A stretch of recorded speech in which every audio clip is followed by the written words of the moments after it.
Hey guys, I am back and it's the same me from the other video because I just finished making my 3 positives of being a autistic entrepreneur, and this video is going to be the mirror to that, which is the 3 negatives. In the other video, I mentioned how being able to gather a lot of information, process that information, and produce something with that information very quickly is a positive trait as an entrepreneur.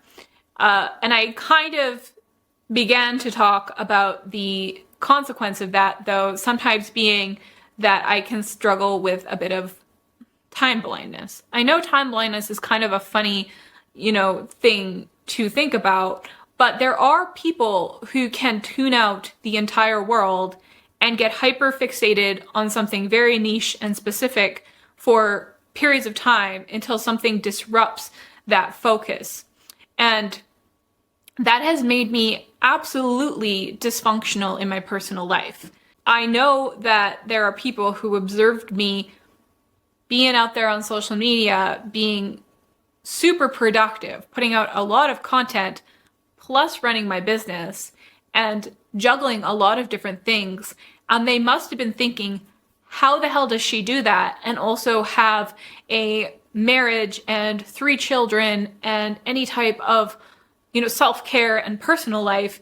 And up until I started to work on my burnout recovery, the fact is that I didn't have good balance or function in any other aspect of my life except for inside of my business.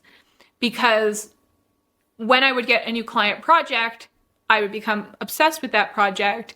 And so my whole world would become focused on that.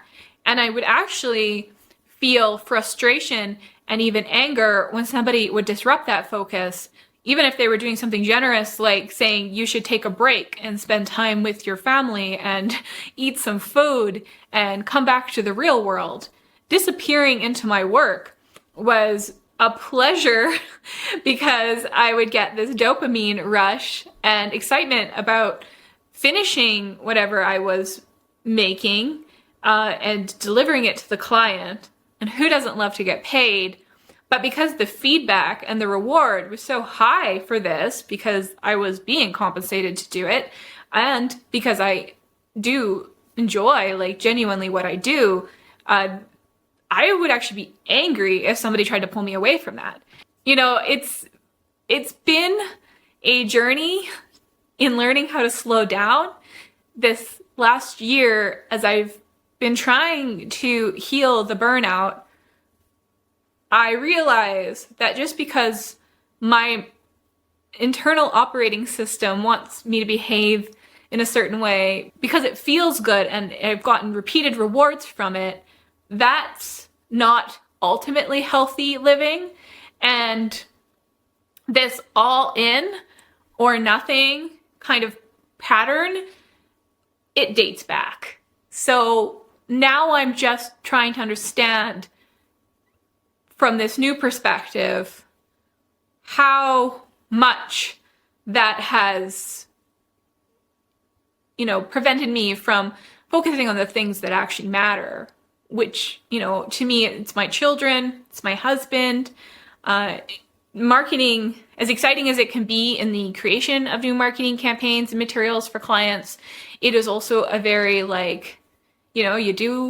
you do it enough and you realize that it's all kind of meaningless in a way. It's not like you are changing people's lives with this work. In fact, a lot of it becomes very throwaway because of the nature of social media. And there's also not a lot of attachment from the clients to this work. They might be done with it in a shorter period and probably forget too that you ever created it. And that's not so much on them, but it's been hard because I've often felt heartbroken about those kind of experiences where I would fall in love with someone else's business, produce marketing materials for them, and they may pivot completely, fire me, hire someone else, change their business model completely in the case of many of the startups. So a lot of personal investment and care and attention to detail going into things that other people can just willingly throw away. And I really struggled with that, the attachment to clients and projects that I had put a lot of myself into. That segues nicely into the next thing, which is the attachment factor of the autism. And it's something that I think is really funny and contradicting, is while you can kind of not care about things, like you can kind of tell yourself not to care, there's also like a high capacity to care, almost too much. It's one or the other in most cases, but I get really attached to people. I get really attached to projects. It's just the attachment. And then the constant feeling of disappointment and being let down.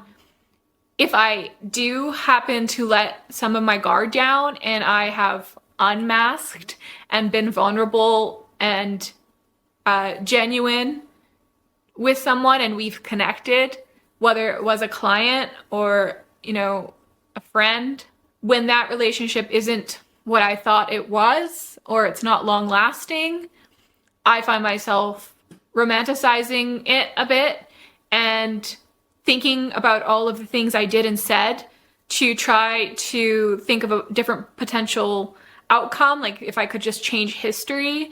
And then a lot of that becomes kind of, again, part of the self-loathing and the low self-esteem.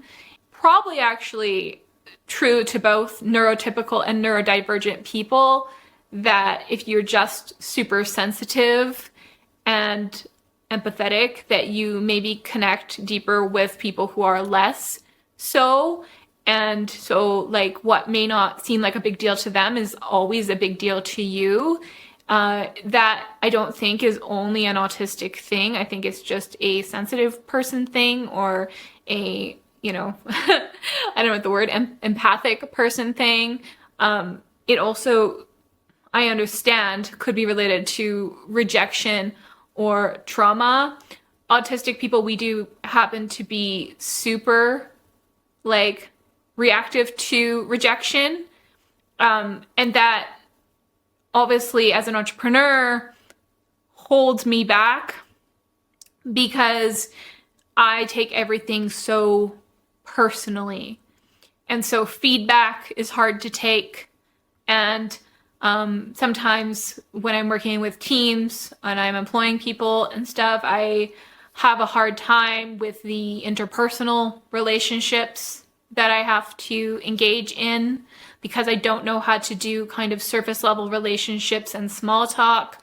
There's definitely been issues there because I tend to overshare as well. I forget that not everybody is a safe person for me, which not everybody is a safe person for you, my friend.